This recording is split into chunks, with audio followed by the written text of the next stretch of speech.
Oh, Steve! Spears and Steinberg. You know what the fuck it is? Aries and Andy, Jew and the Jerk. You know it's time to get this work. The real raw, gutter, uncut cocaine. No political corrections. Always sleep. Fuck being awoke. We discuss politics and jokes. Subscribe, we lit. There's levels to this shit. Before you was sucking on your mama's tit. Aries Spears don't give a fuck. We talk about race a lot, racism, Sexism, much love to my loyal bitch bag holders. rollers, clip loaders. We got them in the folders. The whole world on our shoulders. Spears and Steinberg. Yeah. This first one is from Femi O'Guns 8 at Gmail. I know I received this before because I recognize that email address. I just don't know if I'm pronouncing it right. Femi O'Guns 8. Spike Lee Clockers. Hi, Aries and Andy. Thanks to you guys, I saw Clockers for the first time. I had never heard of the movie before you talked about it. I recently enjoyed it. I know you didn't rate it on a technical level, but I really thought it was a great story filled with great performances. The scenes with the different races saying racist stuff about other races was very reminiscent of Ed Norton's monologue in 25th Hour, one of the best scenes in cinematic history. Did Spike do that movie? I don't know. Because I know I was confusing the Inside Man, which he did do. No, he did do the 25th Hour. I know how I remember now because Patrice talked about on Opie and Anthony how Spike wanted him to be he wanted him in the 25th Hour. And fuck, I'll tell a story later. I'm getting confused about something. But anyway, does that make Spike Lee kind of suspect like Tarantino with the N-word? The Spike Lee film, in my opinion, the best Spike Lee film, in my opinion, is Get on the Bus. There's a lot Jew/black conversation similar to the kind you and Andy have been having lately in that film. Anyway, I noticed the new thumbnail. I think I like the cartoon version better. In fact, I copied it and other things about your podcast to create a podcast with my friend. Finally, I had some finally, I had some alternative lyrics for the intro music. I shared it with Andy on Instagram a while ago, and he thought he was funny, and he thought he was funny, or it was funny. I hope it was funny, because I haven't thought I was funny for a long time. There is a 90% chance he does not remember it, though. Let me introduce the Jew and the Jerk, Chris from Friday, Silent Bob from Clerks. LeBron is the GOAT. Aries don't exist in that universe. GTA Andy moving that weight. De Niro from The Score has no memory from before 94. Sorry, 5-0, you can't catch him no more. Are these lyrics? Oh. Everyone knows that Gemma is a man. Andy is so polite. Don't upset the jerk stands. Can't bring himself to tell Aries the truth. It's going to hurt like a spear in his glute. It slaps too. You have to say it like Kodak Black. There you go. Say it like Kodak Black. Which part? The whole thing. The whole thing? Yeah, that's for supposed to. I'm not even capable of being that stupid. Yeah. Okay. No, yeah, he did. He dropped some. Okay. I thought I told you about it, but maybe I didn't. No, you didn't. I wish you had. I could have prepared myself for this. All right. So to your question, does that make Spike Lee kind of suspect like Tarantino with the N-word? I'm not sure I'm understanding this question. The scenes with the different races saying racist stuff about other races are very reminiscent of Ed Norton's monologue in 25th Hour, one of the best scenes in cinematic history. Does that make Spike Lee kind of suspect like Tarantino with the N-word? I think it's because it's his go-to. Like Spike likes to take on the other racial. The only other time I remember him doing that is in Do the Right Thing. Remember that moment where the actors are looking dead to camera and going, "You black, mighty, calm mother, blah, blah, blah, 20 in the house." Yeah. Yeah. Yeah, well, he doesn't do it as much as Tarantino does it. But again, Tarantino, as much as people say that, and I'm the only time I have really hated the N-word in Tarantino movies is when Tarantino says it. Because it doesn't feel And to his credit, it doesn't feel natural coming from him. You know what I mean? It feels like it's forced. But the other movies, the way it was done, I don't know. I mean, this is a debate that could go on forever. Listen, now that you even mention that, and like I said, the only other time I remembered it, I didn't even remember it in 25th Hour because I'd only seen 25th Hour once a million years ago. But yes, it was very. Matter of fact, that kind of was a moment where Spike put his stamp on his best film ever, Do the Right Thing. That moment when he did that and Do the Right Thing, that was great for that moment because based on what the context of the film was and the attitude of that time, it was effective. But the fact that he did it again, and when you add all those things up, like I said, the interrogation lighting, the character being still moving forward, that moment, Spike putting himself in his own film, I'm over that, man. I'm just over it. Because I just go, like I said before, dude, you're distracting me. You're taking me out of this movie with all these things that you do, these Spikeisms. So, but is he up there with the best of the best? He's a solid fucking director. You got to give Spike his flowers, man. No, I've always liked Spike. One of the things that I did forget is his interrogation scenes are fucking good though, dude. I know you don't, the lighting on it is so distinct. Right. That's the thing with Spike, man. There's the things that he does, you either love it or hate it because they are so distinct. Yeah. So I don't know. That's just but going back to that Tarantino's, Django has had the N-word in it more than any other word, but would you take any of those out to make that movie? Would you Django? Would you take? You can't. None, right? That's what that was. It only works that way. Right. Now, would you take them out of the other movies? I would. The scene, I'm telling you, that scene with him, Tarantino, in Pulp Fiction. Right. Either another actor or Tarantino needed not to say it. It just doesn't feel right coming from it. The way he said it felt so right. Actorish, like a bad actorish, actually. I'm going to say that. Since we're on this topic, comedian Big J Orkinson, is that how you say it? Yeah. I want y'all to, big white guy, fat white guy. I want y'all to listen to this joke, and I want some of y'all, please write in and tell me what you think. Is this joke funny? You ever heard two black guys walking down the street? One's got 98 cents, one has $1, and it says, there's a sign that says we could turn you white for 99 cents. So they make the plan that the guy with the dollar will go in. When he comes out, if it's good, he'll give the penny to the guy. He'll go in and do it. So the guy goes in with his dollar, he pays, he comes out. He looks amazingly white. Looks just like a white person. You know this joke? No. And he goes to the guy, and the guy goes, oh man, that looks great. He goes, all right, give me the penny. I'm going to go in. And he goes, get a job. Is that funny? Be honest. Yeah, it's funny, but the reason it's funny is it's making fun of white people. That's why it's funny. It's making fun of white people? Well, I mean, yeah, it's pointing out, Yeah, our flaws in our thinking. Yeah. Once he turns white, this is who you are. Yeah. But it's a street joke. It's not his joke. It's a street joke. He did it on the podcast. But what I'm saying, yes, but what I'm saying is he bleeped it out for that. But he says the word nigga. Yeah. Okay, so, comedically, is that an issue for you? Because I know you said you on your Richard Pryor shit where you won't do your joke anymore because you don't want to say that word. And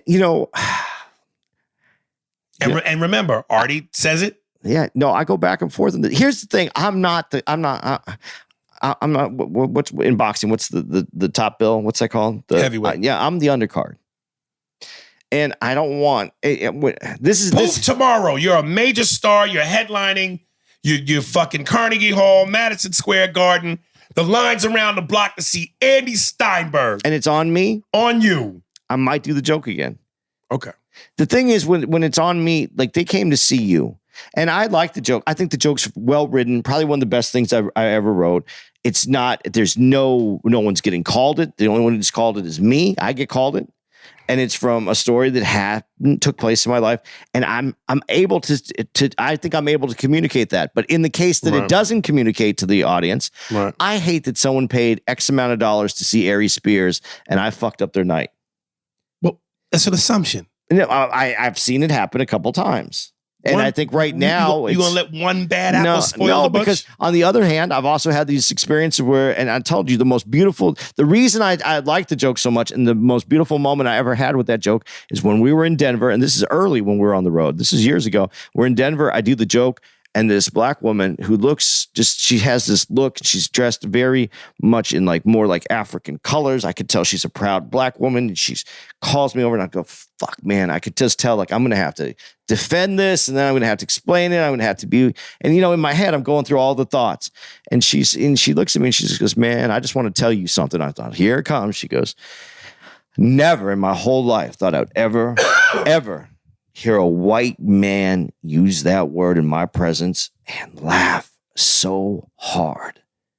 And I realized that in that moment, that's the moment where you realize that person, whatever, all the things that word's been used to make their life heavy, or their heavy moment that angers her, that makes her even more mad because that she's been affected by that in some way. And I was able to take that and make you laugh at it. That's my job. That's my job as a comedian. And if I can make her laugh at that moment and provide a little bit of levity towards bad moments, that's what I'd like doing as a comedian. That's why I do the jokes that I do. Some of the jokes that you don't like that I do, the guy with no legs, those are so that we can laugh at life, because I like I said this before, and I truly believe this, but I'm in a very, I'm in a conundrum with this right now, but you don't need comedians to get you to laugh at funny things in life. They're very easy. You need us to point out the horrible things in life and make them in a way that you can laugh at those, because that's how we get through life. That's a comedian's job. Anyone, can make you laugh at something silly or funny, or watch something. That's easy. For us to do it with something that's difficult, that's what makes comedy worthwhile to me. That's for the record. There are some people that can't do it on an easy level either. Okay. Yeah, I didn't know. Yeah. Okay. But when dude, listen. One of the jokes that you're doing right now the Martin Luther King joke, dude, you're taking a very miserable, horrible thing, right, and you make it funny. That's something that when you know. Do you know why that is? Why? I'm a fucking genius. But that's what it's for. That's the first one for 2023. But go ahead. Yeah, but that's what comedy's for. Why would you go to a professional if you could just watch Friends on TV? That's funny. It's well written. Well, that's subjective. Yeah, that is subjective. But it's pivot. Pivot. It's on all the time. Pivot. Oh God. But that's what I mean, though. We're supposed to give you a different level, and I think that's what I like those jokes to do. And I know that joke does it, but at what expense? What cost? A Popka man. Pokemon? Some of you guys' email names. A Popka. Oh, a Pokemon. Yeah. My man Denzel Washington voice. Yo, my nigga, complete with Denzel Washington voice. All right, my nigga. Aries Dog, I've been a fan of yours since literally in motherfucking diapers, nigga. I'm going to tell you who I am a little bit, but then get straight to the point. My name is Stan. I'm 23-year-old Black African-American. My birthday is October 30th, 1999. Scorpio, that's my baby mother birthday. I'm a 99 baby. I'm from Apopka, Florida. Oh, that's a place. Jesus. It's near Orlando, like 30 minutes away. You may know a famous NFL is from Apopka, Warren Sapp. I graduated high school with a standard diploma. Occupation right now, I work at movie theaters. Yeah, I know a shit life right now. Things didn't go to plan as it should. Ringing of the bell. Oh, Steve Godfrey impersonating Steve Harvey pops up like a cartoon, interrupting a moment, comes in saying, "Survey here." Harry say, "No, not you, Steve." Steve Harvey apologizes. Later, he'd been hearing the buzzers in his ears. Steve blames it on his age. Can you believe that Steve is 65-year-old? Sheesh. That motherfucker pushing 70. Andy rings the bell and again says, "Oh, Steve." Steve comes in dressing like Jeffrey from the Fresh Prince of Bel-Air. Either or for the new one version or the old version. You decide, Aries and Andy. Steve says with a medieval times, well-mannered voice tone, sir. Tone, yes, sir. Aries says, play Frank Sinatra. That's Life Song. Steve responds back, certainly, sir. Aries says, oh, thank you, Steve, and you are so pleasant. Before I continue to read this, folks, let me just let you know, a lot of times I proofread these, but then sometimes I don't. And when these motherfuckers be a little on the wild side, I am struggling trying to make sure I get this to flow the same way this person struggled to write it. Okay. I'll talk to you about me a little bit more. Want to write again. Question time. Aries, page 2. Page 2. Aries, why you keep putting down these young guns these days in music today? I too am an old soul. I know my tasting music, not taste in music. He wrote my tasting music from the 70s, 80s, 90s, music, hip hop and R&B, soul, rock and roll. I know my history. I studied the game, and I do have an ear for music and know what's good out here today. What's the new? Like, dude, there's no fucking punctuation in none of this. There's no fucking periods, no commas. I don't know where you start and stop. Out here today, maybe if I read it like I was a race car. And what the new flow in the airways tell you, and your truth is some of these young guns got the heart of the meaning. Jesus, dude. The passionate drug for the love of the art of music. I feel like sometimes you don't have to have a top 5 down. Southern rappers, look right there. I feel like sometimes you don't have a top 5 down. Then it goes right into another thought. Southern rappers or top 10 or 20. I bet you can't name your favorite song by them or quote a favorite bar from the South like UGK, Pimp C, Bun B, 8 Ball, and MJG, Project Pack, 3-6 Mafia, Goody Mob. I bet you don't know CeeLo Green was part of that group too. Yes, we do. Master P, Andy does, I didn't. Master P, Mystical, Boozy. Just to name a few, I can go combative with you all day. And look at this sentence. I can go combative with you all day, with you, Aries, about, like, am I tripping? No. Okay. Man, it makes me sound like I can't fucking read. All day with you, Aries, about music, especially rap music. I'm very surgical with this bitch, Aries. Denzel voice. Next time, be surgical with penmanship. 2 questions. This goes to both. This is my mother coming out of me. Oh my God. 2 questions. Isn't that ironic? I came out of my mother. Now my mother's coming out of me. 2 questions. This goes to both of you guys, Aries and Andy. Give me your top 10 Greeks and goddesses of rappers and R&B singers, period. Like Smokey Robinson, Michael Jackson, Rick James, Beyonce. Groups can be included too, like Wu-Tang, Boyz II Men, En Vogue, Bone Thugs and Harmony. Okay, I got it. He names a lot. You can always change it. Before you lock in all your top 10 sitting upon Mount Olympus, well, I'm going to end this right now. Thank God, because I feel like this is going on way too long. Yep. But I want to say thanks for the love and a respond back. I'm going to leave you some young artists you should listen to. And then he writes, Young Dolph, Big Scar, Pooh Shiesty, Big Walk Dog, Big Moochie Grape. I would never listen to a nigga named Moochie Grape. Big Moochie Grape. Big Moochie Grape. Eddie Valero, Key Glock, Finesse 2 times, 21 Savage, Don Tolliver, I don't know if that's a pronunciation or spelling. I know it's spelled SZA. I don't know how you say that. Isaiah Rashad, Quavo. Yep, my man. I can tell you right now, like when we talked about on Tulsa King, I'm 47, dog. It ain't happening. I am not, and I recognize some of the Pooh Shiesty, 21 Savage, Quavo. That is all of that garbage. Same old tempo melody beat. Nothing ever switches up. The same music in the back. It's that I would never. Nigga, I come from Wu-Tang. I come from Jay-Z, Biggie, Tupac, Big L, Eminem. That's my era. I'm not fucking with that bullshit. That is weed oregano with seeds and stems. Nah, nigga, I do heroin. I come from heroin and cocaine, nigga, when it come to rap. This shit here? Nah, yo. Nah, son. I would never listen to them young niggas. No. What if the bars were so strong? No. It's not even possible. It's not even possible. Them niggas is garbage, nigga. Straight garbage. If I could curl up they songs and throw them in the trash can, I go Kobe and score. Sorry, young buck. I come from an era of excellence. I will not demote myself to garbage. No. I have no reply on this. You don't have to. It's garbage. We don't both need to take out the trash. All right. Let me check out something else. Okay, Ace Williamson.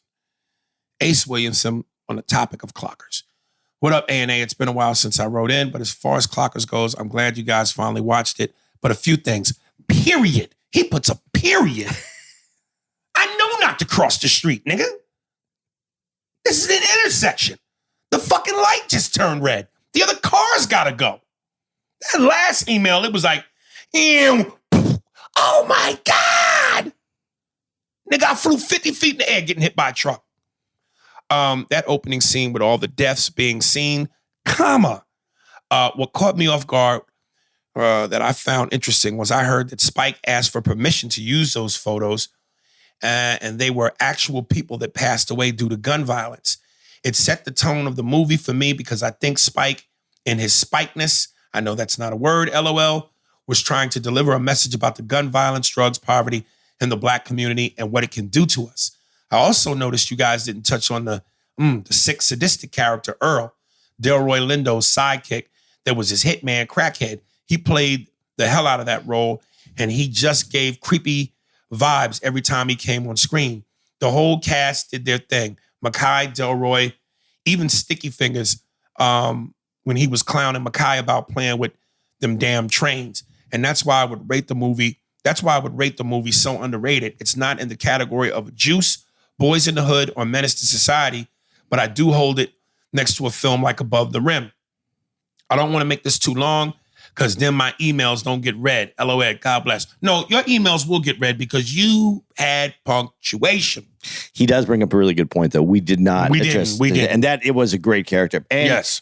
And what it doesn't say in there, too, though, that character was a person that is very, it is the very much a psychopath because he has good intentions. You heard him, but his job is to kill people, and he can do that. Did you get the sense, because he when he uses the word creepy, that guy was creepy, but it was a kind of creepy, scary, where did you get the sense that he would hurt kids or he has limits? When he's talking to him, he goes, you don't need to be in this. This isn't where you're supposed to be. You have a feeling that he has some kind of empathy. But his job, and this is when I go to the psychopath, because but do you really have empathy if you could just kill someone because that's your job? And I mean, the human being in us would go, no, but they see it as business. Okay. But then, so if it's business, there's rules in business and you're not supposed to kill kids. But could he kill kids? He said he did kill kids. In there, they said I thought one of the guys said he killed, he said he killed a young person once. I must have missed that. So I guess he could. I don't know, man. People, there's complexities to people, and I thought that's one of the things, and I appreciate him bringing this up. We missed that because that was the most complex character in this. And it's such a small role, but the lines, the way he delivers them, what he did with them, right. It is a complex character. So yeah. And since you mentioned Sticky Fingers, I forgot. You also should have mentioned Fredro Starr. Him and Sticky did a good job. But I don't think them guys were too far removed from, those roles were too far removed from the vest. That felt like them personally. I thought the movie was, again, when we go back to it, was it a Goodfellas? No, because that's what it was. That's kind of how people came at us with the movie. Was it on this level? Yeah, dude. Listen, and it's not like I take pride in saying this, especially as a black man. I wish there was a black movie that I could say rivaled Goodfellas. I just don't think there is. When you look at the movies, I said the closest one to me might be New Jack City, and I'm really just pushing that forward because of all the black choices, that to me is the closest one. But when you go Juice, Clockers, New Jack City, what else did he name? Oh, you know, Paid in Full, New Jersey Drive. Like a mob movie is a mob movie is a mob movie. So I guess you could say a street movie is a street movie is a street movie. They're going to have some of the same elements in terms of the culture. But for some reason, them street movies, there's something that's not hitting for me the way the mob movies hit. I don't know if that's because I don't know if that's because I'm not from the culture and from the outside looking in. That's intriguing to me. But I'm not part of the street drug shoot 'em up culture either. So I don't know, man. The Frank Lucas movie was pretty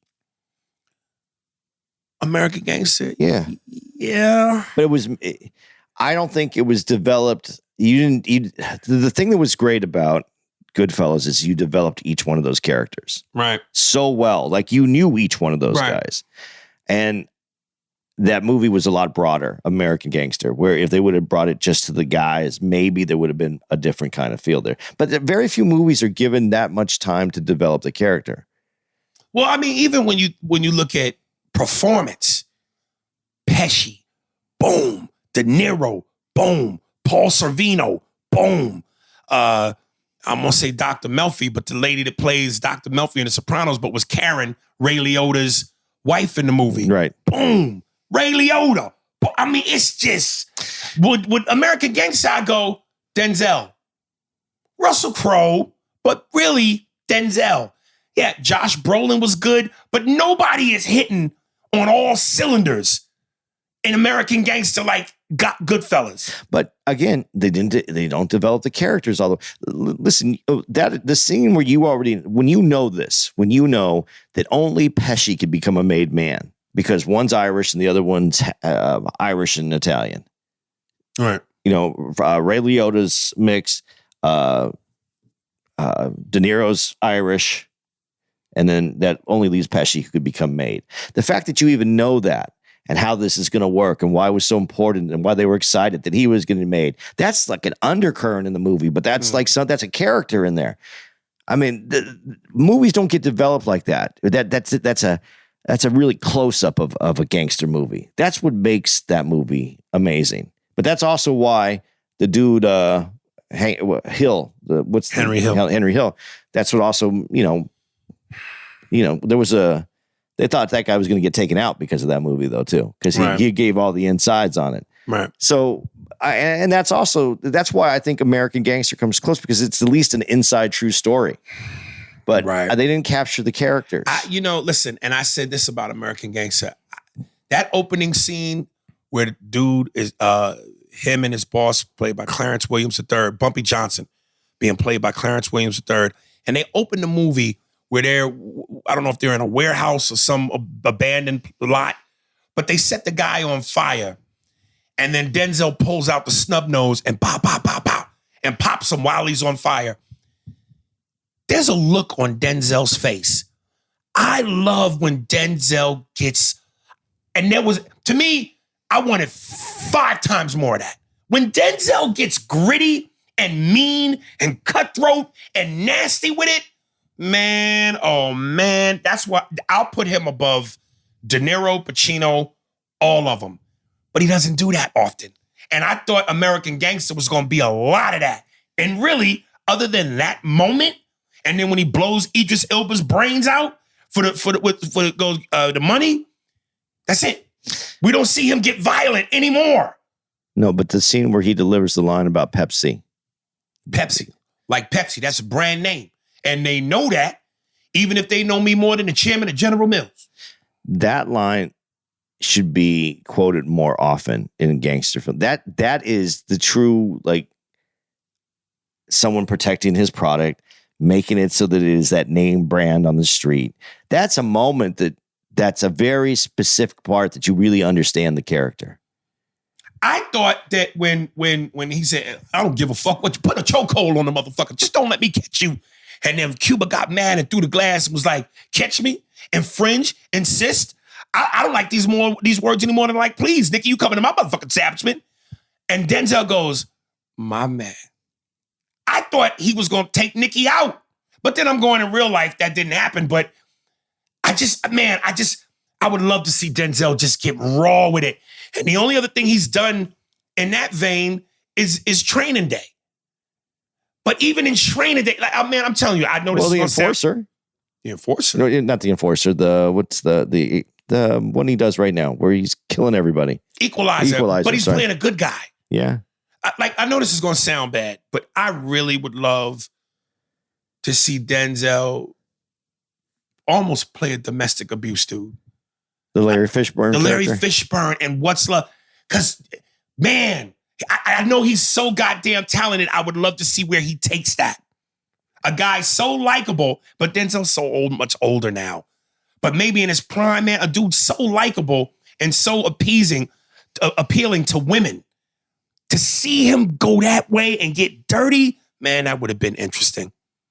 That just would have been interesting. Like you said, can he make us hate him? That's how we know he's done his job. Can he make us hate him? Like I hated Lawrence Fishburne when that scene, he slaps Tina for the first time and she's behind the couch and he's punching her. I hated that motherfucker because it brought memories back to me when I used to watch my dad beat my mom. So I hated that motherfucker. But I don't know, man. Yeah, the mob movies. It'll get there. Someone's going to capture that. I mean, think of all the mob movies that are made and think about which ones hit, and there's very few. It just, someone captures those moments, those pictures just right. I'm telling you, a missed opportunity. It's too late now, but a missed fucking opportunity, both in their prime, Denzel and Wesley Snipes. If them two motherfuckers at the height of their prime made a dirty, gritty street movie, I think that's what rivals. You even throw in fucking Lawrence Fishburne, making a trifecta. Them three motherfuckers. Oh boy. I think you're going to get though Wesley Snipes, older Wesley Snipes is going to do something that's genre changing. He's not gone. He looks good. No, there was a picture. You didn't see that picture of him at the one award show where he had on the pink outfit. Nigga looks sick. Does he? He looks sick. He was looking good. Yeah, man. There was a funny picture I saw of Tisha Campbell and Martin Lawrence. They reunited somewhere, and the headline, and they both put on significant weight. And the headline said, "Black may not crack, but it does sure swell up." Okay, Mike Ryan, your Sicilian Italian friend. Hey, Andy and Spears. First time emailing in. Been following you guys for about 4 months now. Aries, I've always loved your impressions of a stereotypical Italian guy. Always crack me up. Fucking thank you. All you gotta do is fucking ask. Don't beat around the fucking bush. See, it's hard for me now because I automatically start turning into, So you gotta fucking ask. Wait around the fucking bush. My kids do that. I can't fucking stand it. All right. And to Andy, I can understand that inner fight with your culture. My mother is second generation Italian and my father is black. Aries, the Italian men may not look like a lot of blacks. Men not look like a lot of blacks. But the women do. Ha ha ha. For one of my favorite lines of yours, go ahead, get the double stuff. Baby, baby. Oh, love you guys. Mike from Virginia. I also proofread this. Not a $10, a lot of money. Actually, there was. Father is black. Aries, the Italian the Italian men may not like a lot of blacks. That's the $10, right? Yeah. Well, he was supposed to say a lot of. He said a lot of. Yeah. Italian men like, yeah, bro, you almost had it. You got cocky at the end and you didn't stick the landing. It was close though. We wouldn't have close. It wouldn't even been brought up if you didn't bring it up. Yeah, but see, yeah, you did it to yourself. You did it to your fucking self. All right. Anything about the second generation? He said about his mom and when you say you're Mexican and Jewish, are you Italian too? Okay, here's the breakdown. If you want the breakdown. My grandfather on my mom's side, yes, he was an Italian Mexican. Yes. He's from Mexico. Mm-hmm. He was a green card carrying member of Mexico in the United States, never became a citizen of the United States. Right. That's my grandfather. My grandmother was full Mexican. Right. So it was a very small part of Italian. And then my stepfather's Italian. And then my, obviously my mom has that little, she's a quarter Italian. But I grew up in that Italian household with my stepfather. So even though I didn't get it, I got the culture part of it, even though I'm not the smaller amount of what the Italian in me is. I don't consider myself anything. Honestly, people don't like when I say this, but I'm an American, man, because I think that's what American is that it's this combination of everything. And that's kind of what I am. Are you part black? You know, I'll answer this question in the only way that I know how. If we're all from the same place and if black is the original, then yes. All right. But because if you would have said no, have you just said that's what America is all of us, you would have been a hypocrite. Well, no, I'm serious though. I think that we all are in our culture. Like my girl, like Tara, she's Irish, but she's Jewish and Italian, and she is none of those things. But she grew up in Jersey amongst Jews and Italians. She speaks like an Italian. There's no mozzarella cheese in our house. Mozzarella. Yeah, that's all. That's it. Right. There's no gabagool. It's gabagool. Capicola is what other people gabagool. You know, she knows all the Jewish holidays. She knows all. Culturally, the idea is that we are, a product of that, and that's just how I feel. I mean, I grew up with everything. I don't like to divide it up. But so it's American. But you say you grew up with everything? I grew up with a lot of different. I grew up by the Air Force Base. I grew up around a bunch of different characters, man. All right. I enjoyed my youthful time by the Air Force Base growing up in elementary school. So, I mean, everybody was there. I mean, we were the weird family. I mean, like I said, we had a Mexican family on one side, a black family on the other side, and we were this fucked up hybrid family in the middle. All right. Devon Johnson. Chase the movie. Hey, Aries and Andy. Oh, wait. Oh, God. Ooh, shit. Chase the movie. Hi, Aries and Andy. I just watched one of the best. Jesus Christ. I just watched one of the best movies I've ever seen called Chase. The movie with Damian Plucker. I bought it on YouTube. Aries Spears, yes, you're in the movie. And I didn't know you could act so good, even after watching Mad TV. Anyway, should I leave you with a joke? I didn't even think I should. What is that? What does this mean? What is he saying? Harry Spears, you're in the end. Should I leave you with a joke? What was it? I don't know. You know, I don't get it. This is, I'm telling Devin Johnson. This is the dude who writes these weird ass emails and scenarios, like the one about me. There was a factory. I made something and you bought me, and I remember you were eating popcorn or some shit. You laughed about it. Yeah, but I don't remember. But yeah, kind of. Yeah. But he said you were. He said you. That's why I read it. You act so good. Yeah. The word should have been well, but whatever, just to help you out. But yeah, you did. You were good in that. Oh yeah. See, I said you were good in that. I didn't say you were well in that. Right. Because that's. But when it's you're acting, you. Right. Okay, just making sure. Right. He wrote that part like an Asian person. You act so good. But you did it. I mean, I'm surprised that didn't get a little bit more response. Yeah, it did. Dude, if Johnny Depp is the king of the weird movies, I'm the king of the nobody saw it movies. There's a lot of nobody saw it movies, though. Yeah, but I'm like, dude, your dark character, when you play someone that has a little bit of an edge, you have that good edge. You have that. You fit well into that. Thank you. Waifu Guru TV, episodes 428 and 429. Dudes, two of the greatest conversations I've ever heard in my life. I will be replaying these episodes every week for the rest of my life. Aries, to be honest, in my heart, you were always bigger than Godfrey. But anyways, when Godfrey did the impression of Honorable Minister Farrakhan and yelled at Andy, brothers, fuck him up, I was in tears. Thank you for allowing your platform to shine some light on the past, present, and future struggle for Black folks. Update on comedy career. I have done 5 open mics and 2 bars. And once again, a credit to both of your greatness, how easy you make it, how you make stand-up look. At both of the bar shows, I tried to riff like how I do when I'm alone. Needless to say, I bombed and I learned, I moved on. But niggas, my last open mic, I killed. My material went over well, even though it was extreme. One of my jokes didn't get a laugh on the setup or the punch. I said one more thing that was related to the setup and salvaged the joke. No one ever came up to me at any of the other shows and told me I did good. On this night, I felt like a star. Oh yeah, I want this. You can keep your Hollywood, your money, and your whores. I have found my purpose. I'm in stand-up to say the things everyone else is afraid to say and stand up for the little guy. Before I continue reading, yeah, do it for the love, but don't keep the whores and the money too. Yeah, keep the whores and the money too.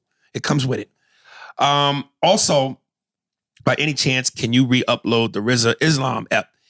Andy, I say sea moss jelly as a side hustle, or I sell. You put sale. You meant to say sell. I can tell you from the testimonies of my customers, this product is essential to the body, brother, and the healing process. One customer told me his wife had COVID and she never leaves the house anymore. 8 days later, he told me she looked more alive than she had in months.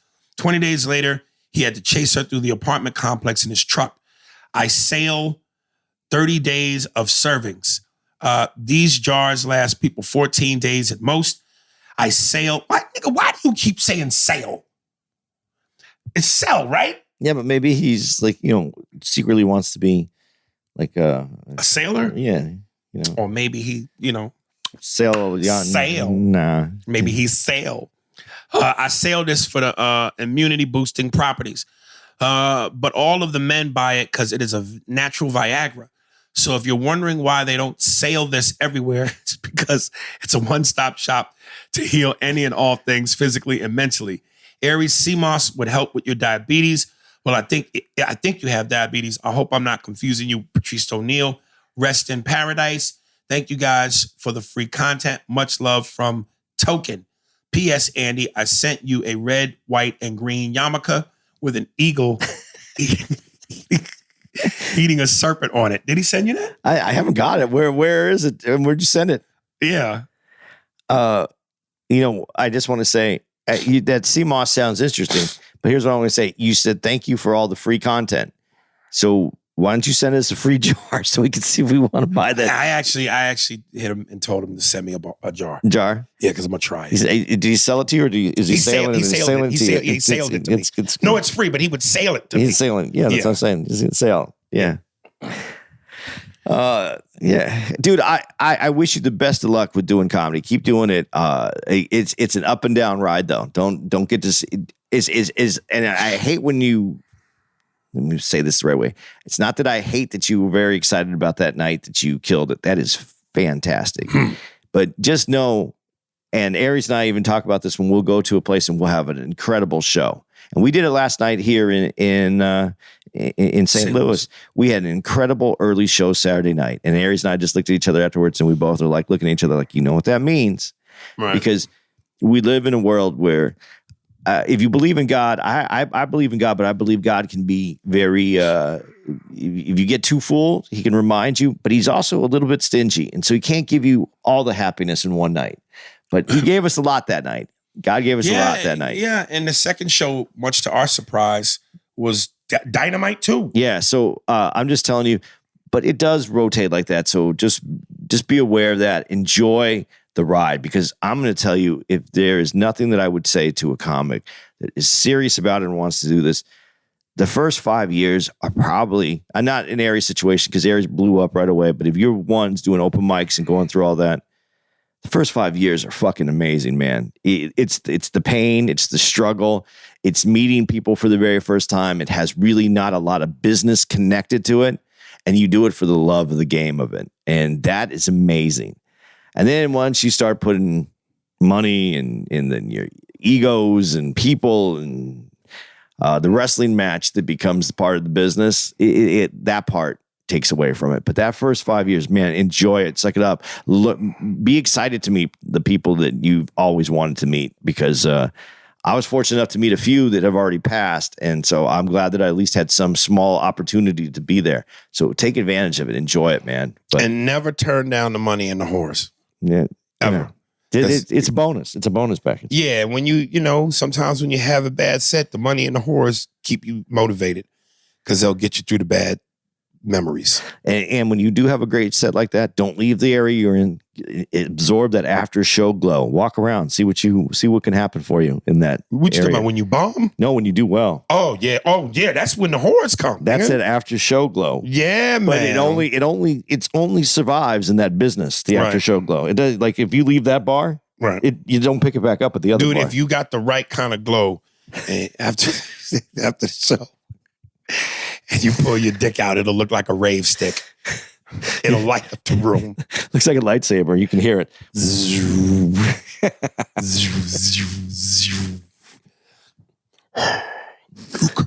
All right, Aurora Cadell. Hello, fellas. Happy New Year. New listener for about 6 months or so. Following Aries on Instagram led to a link, and here we are. It's been fun, emotional, and surprisingly educational on occasions. This podcast has been added to my weekly listening routine as I really enjoy getting to know your opinions as men in comedy. Thank you. Excited to see the answers to this hypothetical question for you and Andy. What if in the future, everyone's society status was based solely on your IQ and common sense? Where do you think we would be? Aurora Cadell. Before we answer, first of all, thank you for the email, first time listener. Second, I really love you because the periods, like I know where to stop. I know where to regather and begin. People, you have no idea how much I love y'all when you take the time to show me you're intelligent. There. Now, what was the question? Everyone's status was based solely on your IQ and common sense. Where do you think we'd be? Not in a good place. See, I differ with you. Okay.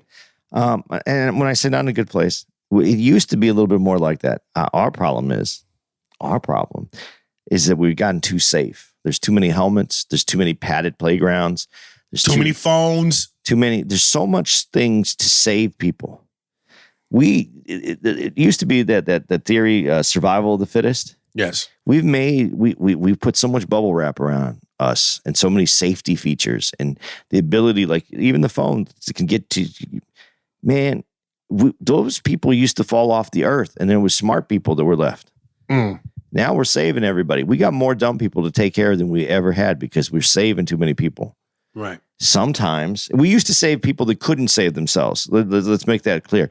Like if you had special needs, we would save those people. But then there was this group of people that would work themselves off the earth. And now we have so many safety measures. And I know people are thinking I'm kidding. Mm-hmm. I'm not. We just have a lot more dumb people because we can save everybody. Yes. And some people shouldn't be saved. So what you're saying is if it was just based on that, if you remove some of the safety measures, we could depopulate a little bit. Yes. Yes. Not all cars should have seatbelts.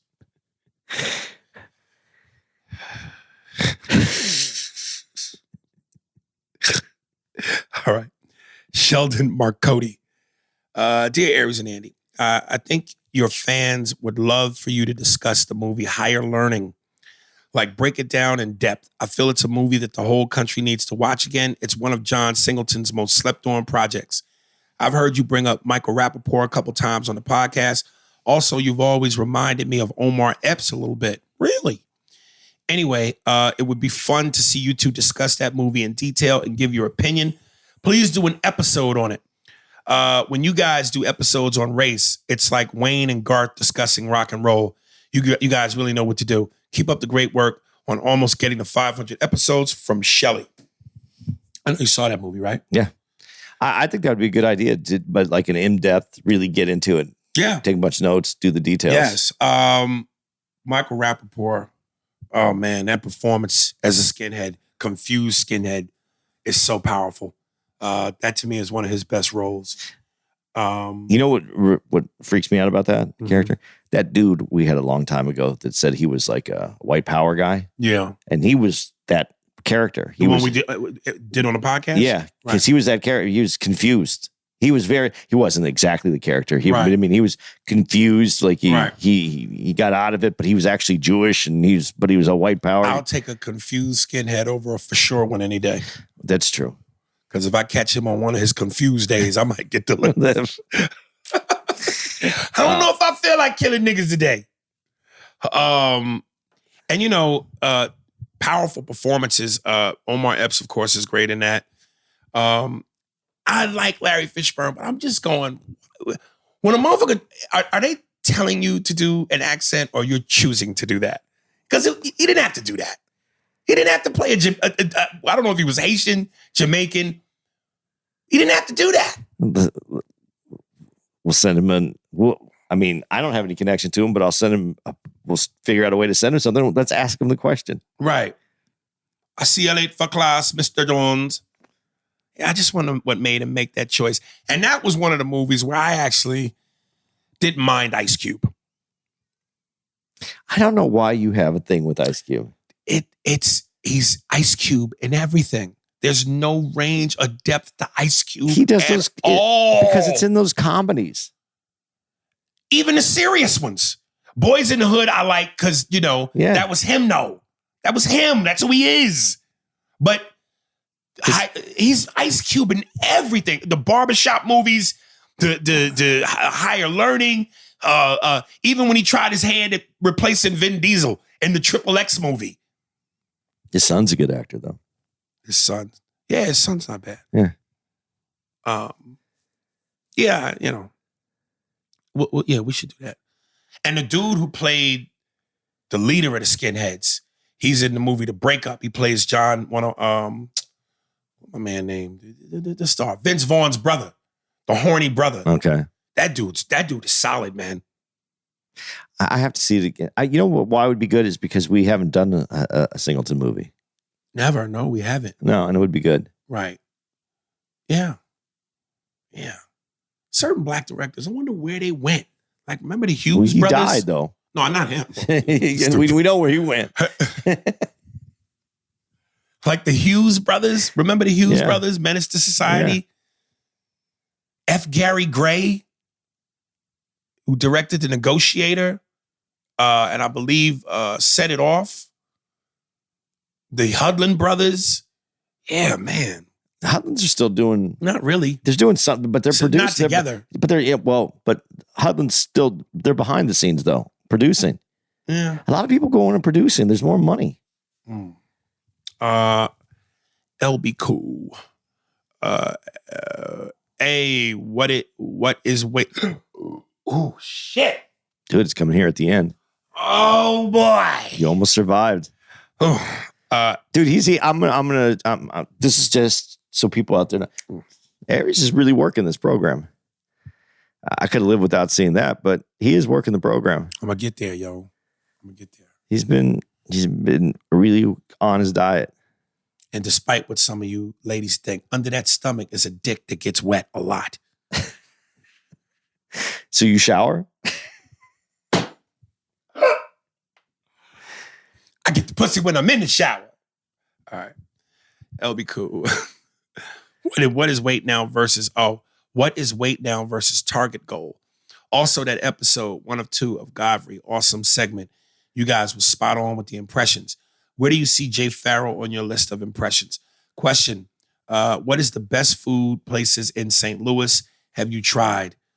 What is the best food places? Where are the best food places in St. Louis that you have tried? That's our fault, though. What? We haven't been around. We haven't really gone around St. Louis. There's an answer to that, though. But we known for Chinese food in Chinaman. IHHH. Thanks for letting come to your show. Andy Dude, don't ever ask for a picture of Godfrey shirtless. I fucking cried after that. Thanks reading my email. See ya. Well, we'll make a deal with you, LB Cool. Andy won't ask Godfrey for any pictures if you promise not to send in another email with $10 a lot of money in multiples. Dude, I don't think I told the story on here. And Godfrey was quick with it. Pause. Pause. I'm telling you, when I was in, I don't think I told this on this podcast. I was doing when I was working at Saks. I was at this. We were doing a fashion show, Right. and we had. I just wasn't in good shape. I was flabby. I was all over the place, and I was doing this fashion show. And this dude, a really cool dude, I met him, and he was getting 8-pack. Just 8-pack? 8-pack, not a 6-pack, 8-pack. And he was all cut damn. up. And I'm talking, I said, how do you do, And I swear, the dude's body just stayed in my head. So like when I went home and I started working out, working out almost immediately after that. I was like, why can't I want to look good, Right. And I kept that dude's, that body in my head, because then I would go to open up the refrigerator to go eat something. And then I would see that 8-pack and I'd be like, nope. And sometimes you need that. I mean, I guess guys do get a little weird about it when you think of you have to look at Godfrey's. I know, no. He's very. I don't. Right. Yeah, but I mean, I'm not even saying about Godfrey. I'm saying about other guys. When you picture a guy in your head, it isn't a sexual fantasy.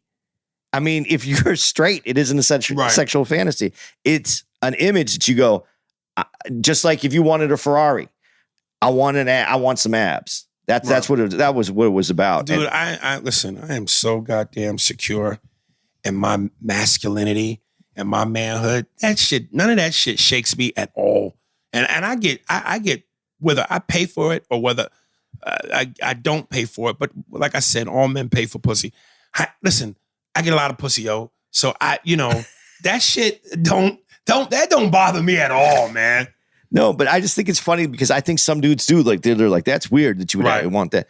No, man, I want that image. Like, and Godfrey, the reason he's a hero to me on this, and this is where Aries can talk about this with me here. Dude, do you know how hard it is to not want to go eat after the shows? To go, you got done, you killed it, you're up, you want to go to that late night spot, you want to grab some food, it's hard. But especially when, a lot of time, I eat more at home than I do on the road. Because when I'm on the road, I don't leave the room really. And they don't, a lot of hotels still, because of COVID, once they stopped doing room service. So unless I'm in a city where it's smack dab somewhere near me, a lot of times, or I'm just lazy, I'll stay, once I wake up, I'm in my room all day, having never eaten until I get to the club, and by that time, show's over. Like you said, adrenaline rush. Now I'm starving. That's my only meal for the whole day. And you're eating something heavy because usually it's not the best food late at night, and it's good. And then you go to sleep, man. It's the worst. This is the worst lifestyle to be. And you're at home, you may eat more, but you eat it at the right times, or you have options in your refrigerator that aren't always the worst for you. Club food on the road, when you're eating and you eat at the club, it's the worst food. There's very few clubs that have good menus and then have something healthy that you want to eat. Right. So it's just really hard. But Godfrey, even in New York, when we hung out with him that one time, and it was later at night and he didn't want to go eat, he went to this healthy fucking place. We went on the subway and we went over to. Dude, it's a commitment. And you got to be committed to be able to do it, because this job does not make it easy for you. If you were really, I guess if you hit that theater, that Dave Chappelle, you can have a chef go on the road with you. Yeah. But I'm not at that level. I like when Dave Chappelle said in this special, he was like, this nigga Kevin Hart was having Sunday night dinner on a Tuesday night. All right, last one. Mr. Marcus. Saturday Night Fever in Virginia Beach. Yo, A&A, what's up? Hope all is well. I don't know how often you guys are asked this, but is the Friday night show better than the Saturday night show? This will be the first comedy show I've attended, so I'm trying to get to see the creme de la creme of this comedy shit. Say what size y'all wear on t-shirts. I've been working on digital art and starting a clothing brand with it.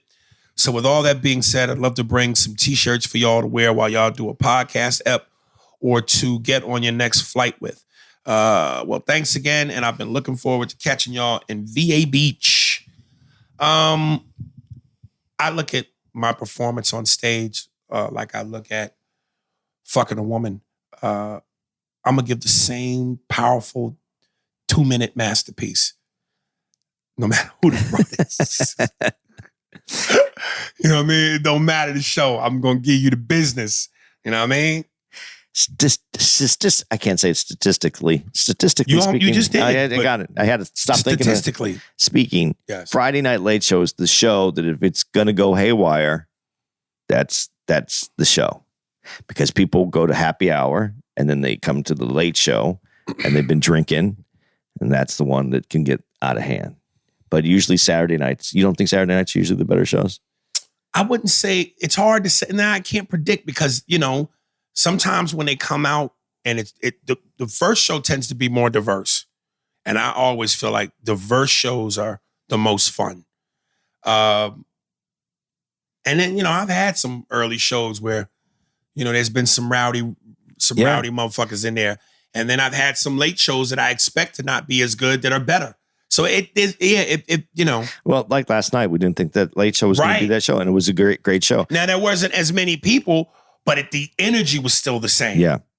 And then the Thursdays and Sunday shows, those are the shows that are a little bit more intimate. They're not always sold out, so that you can do some new stuff and you can have some fun with the crowd. So you get more of an intimate experience on those nights. But Saturday shows, I always, the early show Friday and then Saturday shows, I always like them. I think if I was a betting person, I would bet on those to be the good shows. Yeah. Well, that's it. I'm an extra large, by the way. Yeah, I'm a 3X. Dates? Yes. Want me to get mine out first? Or you? Yeah. Well, yours are more, Yeah, mine are more what's coming up. These are dates that were added. Again, you're listening to this. This should be the Thursday on the 19th. I will be this weekend. I'm going to be at CB Live in Phoenix, opening for Harlan Williams. Aries is off. And then the following week, Aries is on. I'm off. He's at Toledo Funny Bone in Toledo, Ohio, January 27th and 28th. Then February 4th, we're both going to be together at the Regent Theater in Arlington, Mass. Sorry. That's a theater not too far away from Boston area, as far as I can see. Sebastian, fucking come on. February 10th and 11th, the Funny Bone in Virginia Beach, as we were just speaking about. And February 24th and 25th, we're going to be at the Denver Improv. That's going to be a really good weekend. March 3rd and 4th, Cincinnati Funny Bone in Liberty Township, Ohio. And then, I think if I do this the other way now, it'll make more sense from terms of, no, that ain't true. All right, so here's how this goes. Louisville, Kentucky, November 17th through the 19th. Great club. That's the Helium, right? Yes. Is it? Yes. Yep. Bricktown Comedy Club, Oklahoma City, December 21st Also through the 23rd. Great club. Yes. Improv, Houston, Texas, July 20th through the 23rd. Great club. Yes. Summit Comedy Club, which we've never been to before, in Fort Wayne, Indiana, December 15th through the 17th. I'm looking forward to going to the Toothless strip clubs. Chicago Improv, Steinberg. Always a great time. October 19th through the 22nd. With their guy, Tony. Isn't Tony? Yes, Tony, the owner. Oh, yeah. Tony. Did I forget anything? Tacoma Comedy Club, December 1st through the 3rd. What's the soul food place we always go eat when we're out there? Soul Food. Is Kitchen Cafe? Soul Kitchen. Soul Kitchen. We'll be out there again. The chicken fried. That fucking chicken fried. Is it chicken fried steak? Yeah, chicken fried steak. Oh, with that brown gravy. Oh, Jesus. And all these dates, all the dates that Aries just gave out, their new dates. But if you want to check it out, they should be updated on ariespears.com. Yes, and if you wanted to write into the podcast, email me at ariespears45 at Hotmail. God damn it. Is that it? Yeah, and I'll shout out to my son. I shouted at the end of the last podcast. His birthday, right? Yeah, his birthday's yesterday. Which one, Max or True? Max, my oldest. Happy birthday, Max! It was belated. We shouted out though on the podcast yesterday too, but it was at the very end. So, Max, this is what's this? This is going to be Thursday. I'm not working Thursday. Max and I are going to the Suns Nets game in Phoenix tonight while you're listening to this. Oh shit! So that's part of his birthday. I came out to take him to the game. Max, if you ever get a chance, your next birthday, Uncle Aries is going to be with you, and I'm going to take you get some ass, nigga. I'm going to pay for you to get some ass. Get your dick wet. All right, you guys. Thanks for tuning in. There it is. Spears and Steinberg. Thanks for listening to the Spears and Steinberg podcast. If you'd like to know who's responsible for this shit, it was hosted by Ari Spears and Andy Steinberg, produced by Steve Merrick and Anthony Holmes, executive producer, Big Papa, Robert Kelly, and Matt Kleinschmidt for the Laugh Button podcast. For more information on where to find us on the internet, visit SpearsburgPod.com.